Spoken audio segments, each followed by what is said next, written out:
Rocket boosting a 60-ton mech to the top of a mountain and raining down missiles on your enemy will never not be cool. At the same time, seeing every single piece of that salvo miss the one body part you were actually aiming for is pretty much the polar opposite.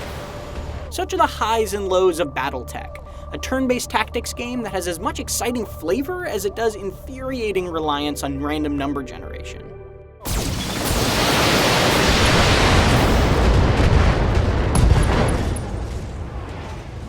When I shoot you, you'll take it and like it.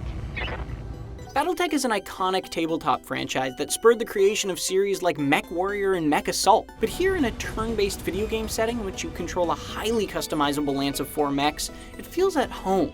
Half of BattleTech is about tactics in the field, and the other half puts you in charge of growing your very own mercenary company. You can customize mech loadouts, level up your mech warriors, and upgrade your ship, all while trying to earn enough money to make payroll each month.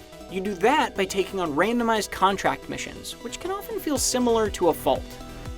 The story and campaign missions are really what makes BattleTech fun. They offer more interesting objectives, like destroying a heavily fortified enemy building, or fighting a special boss enemy, and have their enemy reinforcements paced out by story events. That story has you assisting the Urano Restoration as its leader Kamea tries to reclaim her empire from a usurping uncle. It's very well written, with top-notch voice acting and some lovely 2D cutscenes that look like concept art come to life. Attention, forces of the Urano Restoration. Completing story missions is also extremely lucrative, which makes it frustrating when you're forced to take random contracts between each one to unlock the next. Roger. On the battlefield, it's compelling to make decisions about which of a mech's 11 independently armored parts to destroy first. You might want to focus firepower on a mech's legs to knock it over, its arms to destroy key weapons attached there, or just target the center torso to blow the mech up altogether. It makes positioning on the field incredibly important too, and I usually try to keep my important or weak pieces pointed away from the front lines to protect them, all while managing weapon ranges and heat generation.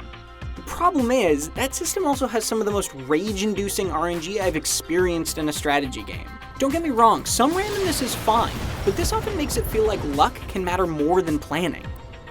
Every weapon you fire has a visible percentage chance to hit the enemy, but each of their components then has another percentage chance for which part it will land on. That makes it difficult to reliably hit the parts you want, and extremely hard to predict what an enemy attack will do to you. Bottleneck down.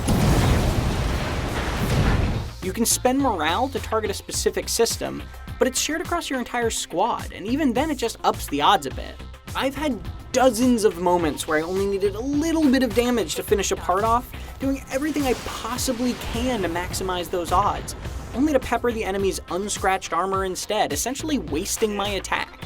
That stings, and feels downright disgusting when an enemy then turns my way, gets lucky, and lands a full salvo on a nearly full health center torso to instantly destroy one of my less damaged mechs. There's also a lot of rough edges to BattleTech. Slow loading menus and missions can make doing pretty much anything a slog, and the dynamic battle camera has serious issues. It can create some cool cinematic moments, but your view will often be completely obscured by terrain instead. It also frequently takes so long to pan over to where the damage is being dealt that you miss the result entirely.